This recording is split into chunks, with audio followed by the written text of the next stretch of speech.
Hello everyone, I'm Chester44 and welcome to this Let's Play of Avernum 3. Last episode we cleared out Goblin Caves and Bandit Caves, and now, well, we gotta turn in our quest and turn in all the loot we got and all that kind of crap. But first, the brigands guarding this passage are alarmed to find that you are snuck up behind them. They panic and attack immediately. And so we shall slaughter them. Alright, kill them all. All of them. And there we go. Ooh, and there's even boots. We could use that. Yeah, actually you wear the boots. Perfect. This corridor is very silent and eerie. It is decorated by many totems and signs bearing dire warnings. This must be a strong group of bandits if they can display their position so blatantly. Strong? We killed them easily. Alright, let's go turn this stuff in.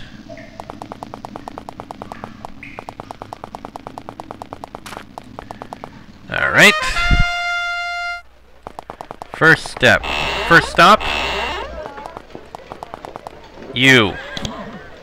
I killed the bandit leader like you requested. My reward? Johnson seems unimpressed. I hope you didn't expect a significant reward for such an insignificant task, but, well, I gave my word. He pulls a pouch out of his pocket.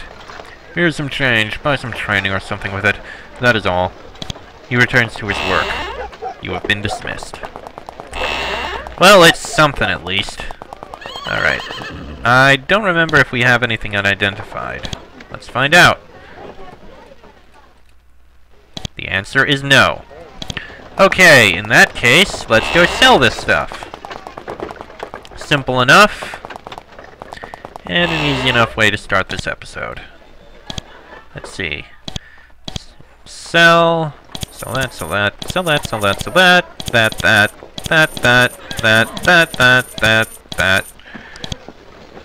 that. Okay, decent enough amount of coin. Now we'll get some training, which is pretty required, I think. Over in here, up in here, let's see. Carl, 9 strength. Sure, take it. Nippur. I think your tool use is high enough at the moment. Let's work on your combat skills. Pollux, our mage. Sure, improve mage spells, I guess. Yeah, mage spells, improve. And Teresa...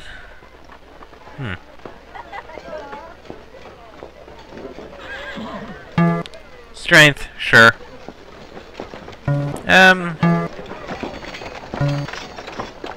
Ah, what the hell. Improve your priest spells, that works. Alright, now that that's done, we can go and explore a bit more. Due to the order I tend to explore things in, I think we shall explore to the west and find our way to the portal place. Seems a fair place to go to. Sure. Alright, on to the west we go. Portal Fortress 35 miles west, and New Kotra 120 miles north. This secluded passage seems dull in the extreme. Yet another long gallery filled with scree and debris. The only odd details are the piles of cave rat droppings, and even they look old. Even the glowing roof fungus that lights these caves is sparse here. To your disappointment, you find that this tunnel contains nothing more interesting than piles of rock and ancient rat droppings. Nothing useful. You turn around and start to head back. As you do, however, you hear squeaking ahead. Loud, nasty squeaking. You start to wonder if perhaps the makers of the suspiciously large rat droppings ever returned to this secluded passage. 3 cave rats and a mung rat. Yeah, wait for them to come closer and charge and attack.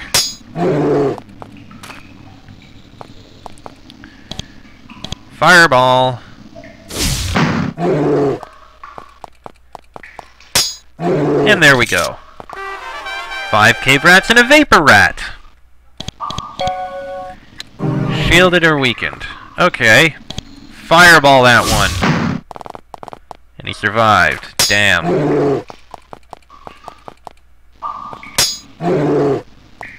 Well, the vapor rat's now dead. Well, they are just rats. Easy to kill. And we made it out. Trapped by rats. Figures. Alright, let's look around a bit. I'm pretty sure that's the portal fort. Yep, there it is, the portal fort. You meet a guard patrol who is watching the area around the portal fortress. You remember seeing them when you headed east to Fort Emergence. As they pass you, they nod cordially. You hear them mutter among themselves. You hear one of them say, "Weren't they going to the surface? I wish I was them." You don't hear what they say after that. Portal fortress, 15 miles west. Alright, let me just take a look around here, see what we can see. You see, at the base of the cave wall, a large group of giant lizards. They are clustered around the ruins of a merchant's cart, and they still wear the shredded remains of leather harnesses. It's a common story. A merchant loses control of his beasts. They are irascible creatures and hard to control, and then they fled to here, dragging their cart along with them. Their claws, once trimmed, have grown back. They look angry and hungry. If you stay near them, they could attack at any moment. Attack! 5 giant lizards. A simple enough task. Hey, you level up from Pollux. Nice. Ooh, and he can hit 3 with that now. Get back here, you!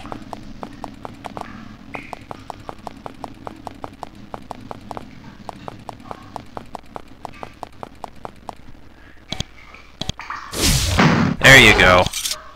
Once the lizards are dead, you search the cart. Much of the goods inside must have scattered as they fled, and they ate any food that was inside.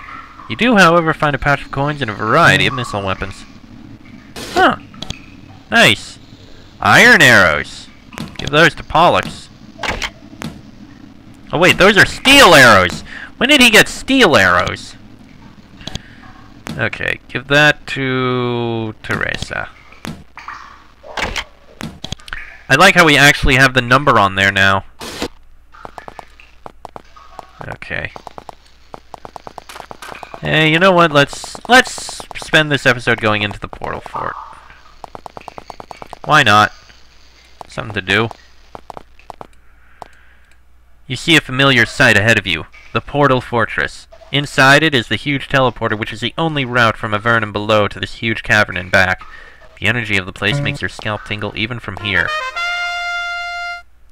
You return to the portal fortress, the tower where everyone arrives in Upper Avernum.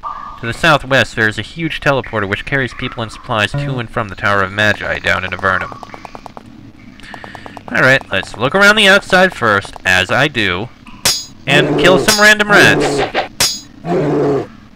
Which happen to be back here. Yeah, that happened. Ooh, someone dropped a shield. An unidentified shield. Interesting. Alright, let's look around in here. Reservoir. Excretion will be dealt with severely. Entirely understandable. Hello there. You meet a small, heavily muscled man with dark skin and a quick eye. He wears all black and has an outlandish hat and a wicked sword. He bows sharply. I gladly greet you, adventurers. I am Julio, traveler. Your job is what, exactly? I am an explorer. I make maps, that sort of thing. Where have you explored? I traveled from one end of Avernum to the other, looking for a route to the surface. I swore an oath, you see. What was your oath? A sacred one. I promised I'd never rest until I saw the light of day again. Good, honest sunlight. And it looks like I'll finally get the chance, even if I have to sneak out through Fort Emergence to do it. Why are you thinking of sneaking out? They aren't letting anyone out until they know it's safe, they say. Well, hell with that. I've been in prison down here for long enough. If I die, fine, I can deal with that. But damn it, I'll die in the sun. I remain at your service, Surface Explorers. How else may I assist you? What kinds of maps have you made? You probably have one of my maps. I'm the one who mapped out these caves up here. I also made the only map we have of the area above. We haven't even been up here, but we have a map. But you're wondering how we did that? How can you map a region you've never seen? Magic! A mage managed to give me a split-second magical view of the land above Fort Emergence from way, way up. From that, I made the map.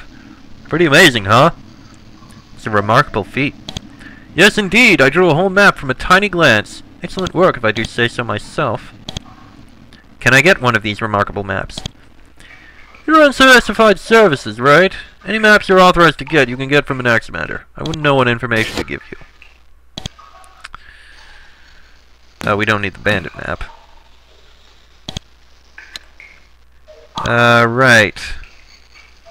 Well, considering how it was done, I do wonder, though, how did you find out the names of these cities? I don't know. Okay, got a corner here that can be looked at. Administration and unspecified services. This room is filled with papers, journals, booklets, maps, schedules, inventories, and people manipulating, studying, reading, writing on, shredding, crying over, and generally dealing with them. This must be where the fort's planning takes place. You try to engage the apprentice in conversation, but he is hard at work. He points to the wizard in the corner. That's Kellner. You should talk to him. Okay, then. You meet a professional-looking mage in elegant clothes. Traces of gray are starting to appear in his hair. He walks up and formally greets you. I am Kellner, Chief Administrator of the Portal Fortress. Can I help you folks? How do you keep busy? He waves at his surroundings. I coordinate all comings and goings for the Portal Fortress. Sort of a promotion from my Tower of Magi post. Why do they call this the Portal Fortress? Because this fort houses the passage through which Avernites come to the surface, and through which we can sometimes return. As you probably had already guessed, since you originally came up from the Tower of Magi to here. Do you like your job? It's a tough job running this place with so many people coming up, and so many supplies coming up to keep track of, and some people wanting to return as well. But it beats being in the tower. So we can return to Avernum if we want to. Yes, sometimes people can return. You should speak with Celes. She's by the portal. She coordinates all of that. Why did you leave the Tower of Magi? I spent most of my magical career there, first in training and then as administrator. I finally got transferred up here, much to my relief. Why were you so eager to leave? Once, years ago, a mage named Linda performed certain very dark experiments. I trained there at the time and was able to help some adventurers purge the evil she brought. Later, when I was administrator there, Linda returned and I sensed that old habits were starting to return. So I pulled some strings and came here. It was not a situation I wanted to deal with anymore. What sorts of experiments was Linda involved in? You see, Linda, formerly of the Triad, was a master wizard. She brought a demon into the tower once, and only with great effort was it repelled. Never trusted her, never will. Any other way I can help the surface explorers? What is a chief administrator? A fancy way of saying that I run the place, but all the pests in the military still get to boss me around. So would you consider us pests? Sorry, I meant no disrespect. Plus, officially, you are not part of the military. You are part of covert operations, a much subtler and less intrusive organization. Everyone knows we're part of covert operations. We're not very good at being spies, now are we? Then again, everyone who knows we're part of covert operations is in Avernum, and the people who aren't supposed to know we're in covert operations are all on the surface, so technically we're still kind of safe. Maybe. I don't know. Are you looking to hire some adventurers? Oh, that takes me back. Oh, I remember a few years ago some adventurers asked me that, and I had them wipe out some serpent cult. But now, even if I had something you could do, I wouldn't ask you. You are the surface explorers. Your time is too valuable to be spent running my errands. What happened to those adventurers? Their courage eventually gained them a fair amount of fame and wealth. They are still down in Avernum now, still fighting our enemies. I can rest easier being up here, knowing they're down there, looking after things. Ah, so Rex, Gary, Talia, and Leah are still down in Avernum, still fighting. I guess they never did retire. Oh well. Such is the way of things. Let's see. There's a heavy book on this pedestal. It's not magical. Looks more like a work of history with large, colorful illustrations. Looks quite interesting. Let's read it. On the Venati people.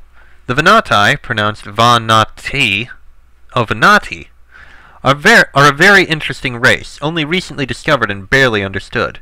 They are friendly, however, and great allies to the people of Avernum. They are purely a people of the caves, living in tunnels far below Avernum. They live in ecologies maintained by magic. When they have used up the nutrients of their lands, they hibernate en masse for centuries while the land restores itself. Their magic is powerful and based on the use and shaping of crystals. Most amazingly, the souls of their most powerful and valued ancestors are brought back to life in the form of large blue crystals called crystal souls.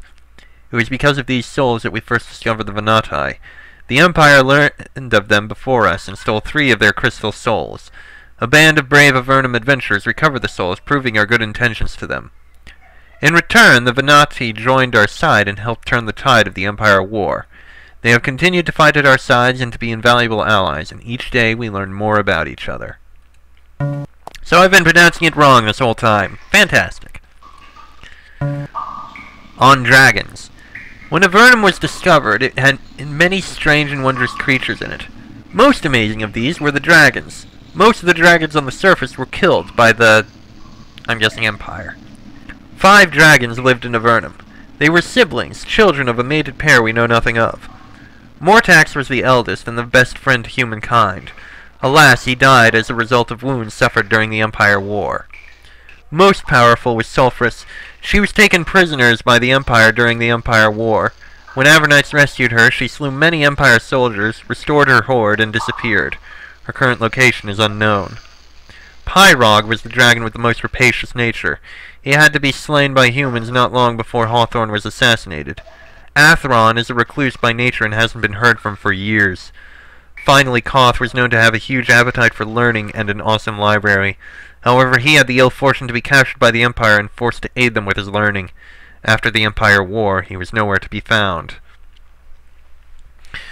So, 2 dragons slain, and 3 missing. Atheron is probably still in their lair, staying hidden, not talking to anyone. And Sulphurus and Koth? No idea. On the history of Avernum. The history of Avernum is long and complicated, but may still be easily summarized. It was discovered by Empire magicians several decades ago. A band of soldiers and great heroes were teleported down to explore this new wondrous land. This first expedition was slaughtered to a man and woman. Later, the Empire had the idea of using Avernum as a dumping ground for undesirables. Misfits and magical creatures alike were sent through a one-way teleporter into Avernum. Among these were several powerful mages, all of whom were at the losing end of a political struggle. These were Solberg and Patrick, Roan and Linda, and most importantly, Erica. They imprisoned the demon Grahoth who ruled the caverns and formed a nation, which they called Avernum as a constant reminder that this was not our true home. Erica, the most powerful of the mages, however, was not content. Her hatred of the Empire was absolute, and she masterminded a plan to assassinate Hawthorne, the brilliant and vicious ruler of the surface world. The result was bloody vengeance. Garzad, master archmage of the surface world, led an invasion force down into Avernum. The troops that teleported down waged the Empire War, a conflict that ravaged Avernum. Through the help of the Venati, however, we won the Empire War and slew the invaders. Our future is now uncertain, but with our new allies, perhaps we may stride boldly forward to a wondrous destiny. Doubt there's anything on here, but Oh! Try to decipher it. You find one long vellum scroll covered with neat, careful writing. Unfortunately, it's all gibberish. Not a single word of it has any meaning to you. You replace it on its shelf. Very strange. We found a strange scroll in the library. It's all gibberish. Tell me about it. A lot of the works here don't make any sense. You mostly keep them around for the paper. I can't help you. Okay then. Ah, someone here. You meet a short, portly man with short blonde hair. His fingers are stained with ink, and it looks like he has several pen cases in his pockets. He holds a pen in his hand now, with an unusual rainbow design on it. Greetings! I am Walner, the sage. What does the rainbow design on your pen mean? He holds up the rainbow pen. Oh, this? Call it a symbol of pride. He smiles enigmatically. Okay. What is your job here in the fort? Well, as soon as I heard about the surface portal, I came here to see what the fuss is about. Sages are always welcome wherever they go. People of learning and magic are needed up here more than anything. And while I wait, I study in the library. What kinds of skills does a sage have? Well, I know a little about everything, so I can identify just about anything. Also, I am an alchemist of some skill. Are you teaching any alchemy right now? Yes, indeed. Some of my lesser secrets are for sale. For example, I can make brews which can speed up the imbiber or make him strong, or even restore his magical energy. I'll get the energy potions. One, why not? Are many others interested in coming up here? As you can guess, everyone wants to come up here. The chance to see the surface again is making people frantic. However, only so many can be brought up at a time. Of course, when getting a berth, it helps to have certain skills. What's the use of sitting around and learning? Knowledge is its own sort of power. Learning to deal with the new things we'll encounter and magic to defend ourselves from them. For example, I, being a sage, can identify many of the items brought to me.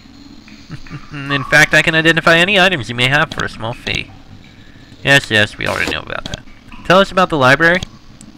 This library was set up as sort of a briefing area for mages arriving up here, to sort of summarize what we know and what we found. Clearly, not much so far. Be sure to look at the books. Some of them are sure to be interesting. The main challenge down here, of course, is finding more books. You need more books. Always. If you're out on the surface and find any magical research which seems interesting, I'll give you a very fair price for it.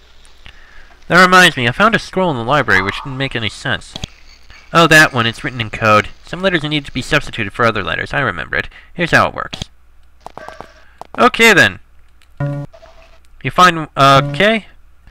Light level 3. Thank you very much. Energizing chamber. Do not operate without protective gear. Someone has constructed a small stone platform back here. It's about 5 feet in diameter and 6 inches high. There are 2 magical symbols etched into the stone floor next to it. The runes glow slightly, and the room is very warm.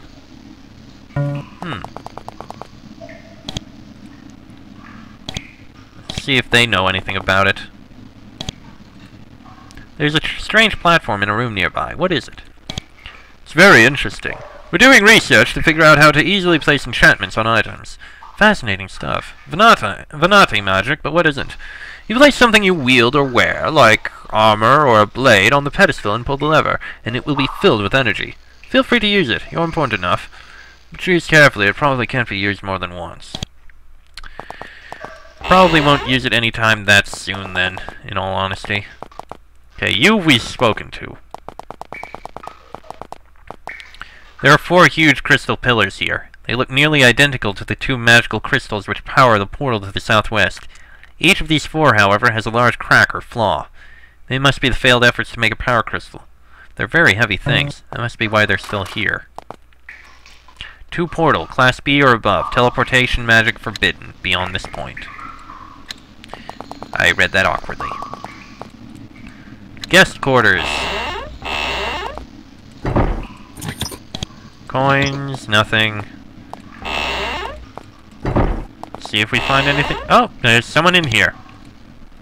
A young female mage sits before you reading a scroll. She looks irritated at your intrusion. I'm Denise. Leave me alone. We're sorry to intrude. What do you do here? Look, what do I have to say or do to get some studying time alone? As if I didn't already have enough problems. What are you studying? What's it to you? You don't think everyone gains magical abilities by killing monsters, do you? I just asked an innocent question. You don't have to insult me. Some of us don't want to go around butchering poor creatures all the time. We get our skill through good, honest work, so buzz off. Perhaps we can help? I left an amulet down in the Tower of Magi, a valuable focusing aid. They rushed me along to come up here, and I forgot it. Now that bureaucrat Celes won't let me retrieve it, and I can't go on to my post without it.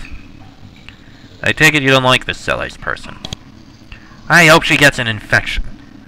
A special sort of infection. Okay, what post are you heading for? Look, I'm on specified services like you. I can't talk about it. Come to think of it, I probably shouldn't talk to you. We're bound to go to the Tower of Magi sooner or later. We'll find your amulet. Can you really get to the tower? You can bring me back my amulet from the Tower of Magi. I'll make it worth your while. We'll keep it in mind. This is a very tall, dignified woman. Her face and short, dark hair are starting to bear the signs of middle age. She is grinding up some herbs and roots. She stands to greet you. I am Carol of the Hammer Clan. Do you require my assistance? How do you serve this fort? She indicates the herbs and poultices that surround her. I am a healer, brought here near the surface to exert my skills. Are you glad to be here? My husband and I were brought up to serve here. The work is hard but satisfying. I am only a little disappointed. Who is your husband? My husband Tor looks after the supplies. It's what he does best. Why are you disappointed? I did so want to see the surface and not be cooped up in yet another cave. Oh well, I believe if I'm patient I may yet emerge above ground. Is there much call for your healing skills? No, I was brought here to heal the soldiers who may be hurt in upcoming battles. We all hope such battles may be averted, of course, but, well, it's best to be prepared. How would you suggest we prepare? A fair question. If you would like, I can teach you some basic first aid skills.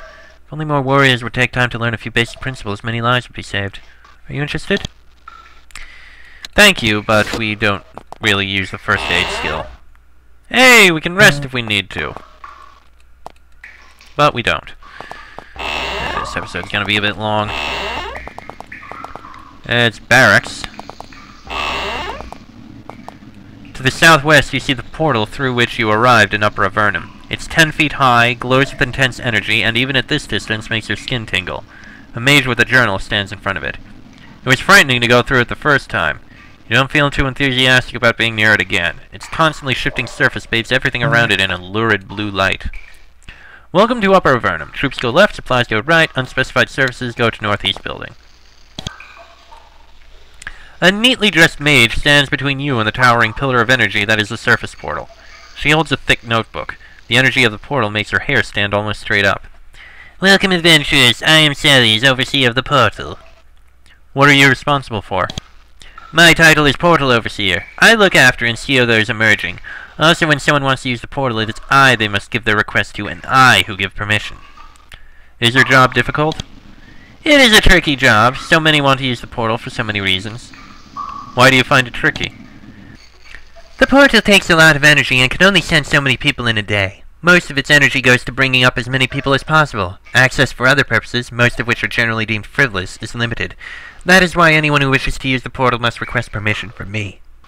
What would you consider a frivolous request? Visiting friends and family, retrieving something you forgot, that sort of thing. Portal energy is just too limited to spend on non-vital things. Can we use the portal? She checks her journal and shakes her head. Sorry, you have no official business down below, so I can't let you use the portal. Maybe you should go back down if you show Anaximander you've done something impressive. Okay, then. Several buckets of water have been placed here for safety reasons. Apparently, if the portal explodes, destroying all of Upper Avernum, someone will first throw a gallon of water onto it.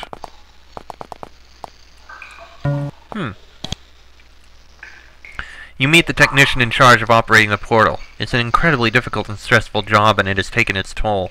The moment he sees you, he says, "What are you doing up here? No adventurers up here! Get away! You'll destroy everything!" But I don't want to hear it! Get out! Get out! Get out! Guards rapidly escort you from the platform. And unfortunately, it seems we cannot... This small laboratory is well lit with torches. It has a still air and thick dust indicative of long disuse.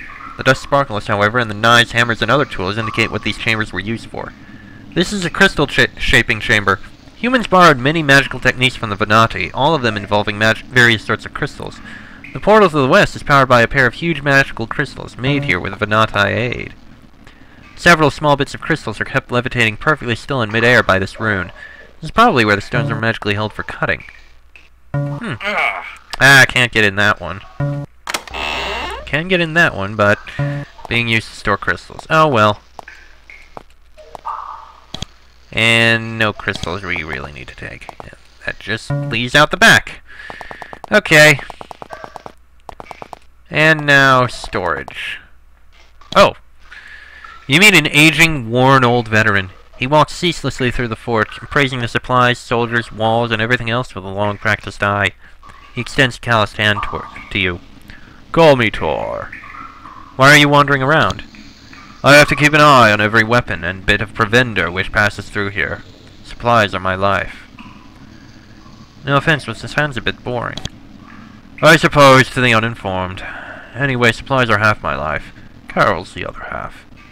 Who's Carol? My wife. She's a healer and a fine one at that. She's up here with me. If she wasn't, well, I wouldn't be here either. So you were in charge of managing all the supplies? Yup. Farmed for a while, but looking after goods is something I've always had a knack for. What was farming like? Tough work. Disease, salamanders, nephilim, more salamanders, just for a few mushrooms. Major pain. Sold the farm to the field hands and left it at that. So this is your calling, then? Well, I'm not sure about it being a calling. You're too young to remember, but once I gave supplies to every single person who entered Avernum. They teleported down, and I gave them a knife and some food to get them by until they found work. It was good work, and this is good work too. Really appropriate, I mean. I don't get it. Appropriate in what way? Well, once I gave supplies to everyone who came down from the surface. Now I take care of the goods for everyone coming up. Symmetry, you know? Yeah, I suppose I can see that. Okay, that looks like food storage. Weaponry storage with a guard. Let's see. Armor storage. That looks like some pretty darn good armor. I think that's the new appearance of plate armor, which is nice. And all the supplies they have in here are guarded. Well, that's the portal fortress, and I don't think we can actually go in, which really is very unfortunate. You start to walk towards the portal. When you do, Celes yells, "Stop!" and guards run up to restrain you. You are rushed quickly away from the portal. Celes walks up to you annoyed. "What did you think you were doing? You must get permission specifically from me to use the portal. Said permission you do not have. Now back off." The guards release you and give you nasty looks. Okay. Well, I'm going to end the episode here. Next episode, we'll take a look through other parts of this place. Yeah, we'll take a look over the bridge, see what else we can find. Although, from what I can see of the map, you have the map. Yeah, it looks like there's a little bit there that we can look at. There's some lake in the middle. Ah, well. We'll do things in the next episode. Till then, I am Chester44. That is Carl, Napur, Pollux, and Teresa. This has been an Avernum 3 Let's Play, and I shall see you all next time.